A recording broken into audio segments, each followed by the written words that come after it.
Today, I will be talking about the 5 standards for multimedia projects. First, I will start off by talking about what a multimedia project is.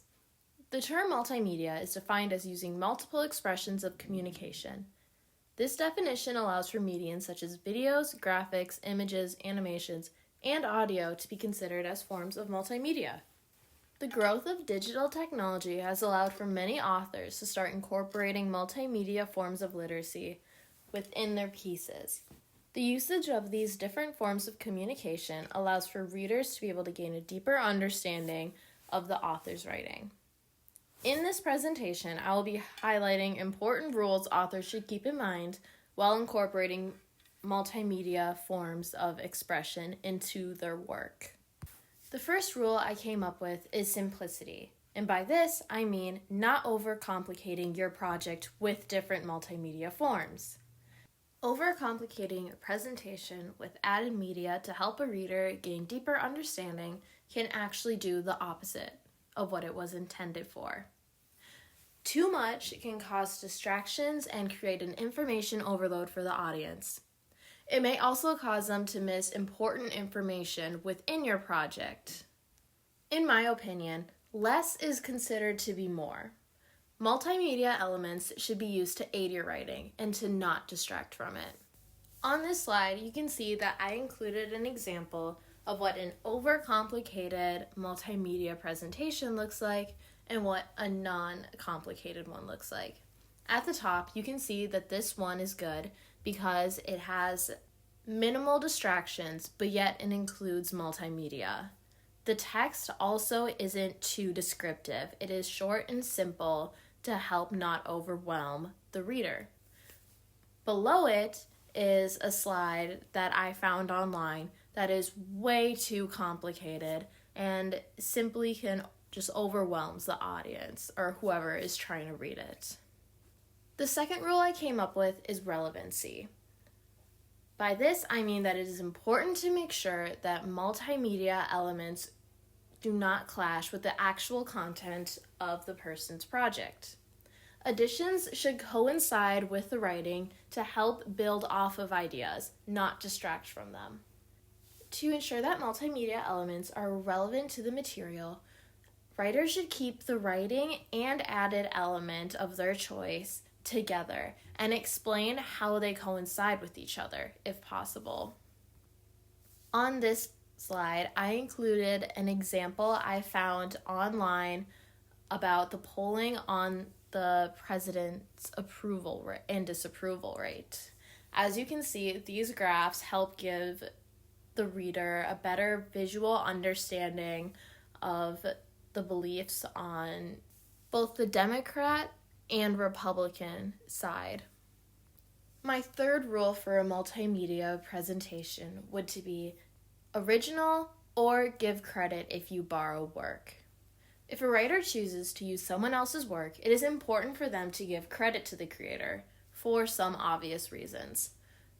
Some of them include that writers can be given a bad and untrustworthy reputation even if the material they borrowed was not stolen on purpose. Copyrighted material should always be cited to avoid legal troubles and plagiarism or academic dishonesty. Because if uncited work is being used for academic purposes, it can lead to severe academic punishment. On this slide, I included a guide I found online that helps people know how to cite certain forms of social media posts. As you can see, it includes citation guides for both MLA and APA format. By following this guide, authors can be sure to not fall into legal trouble with copyrights if they choose to borrow something on the internet.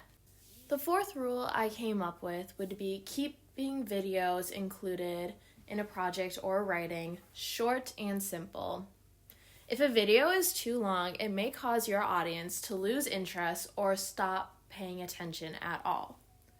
Long videos can also make your project a lot longer than the viewers bargained for.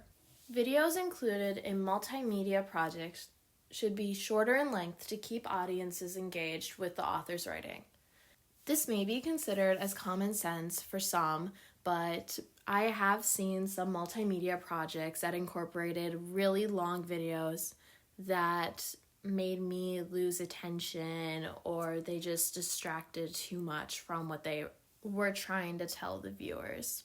The last rule I came up with is that organization is key. When adding multimedia elements, it is important to keep the material organized. Added materials should be placed near writing they are meant to give depth to.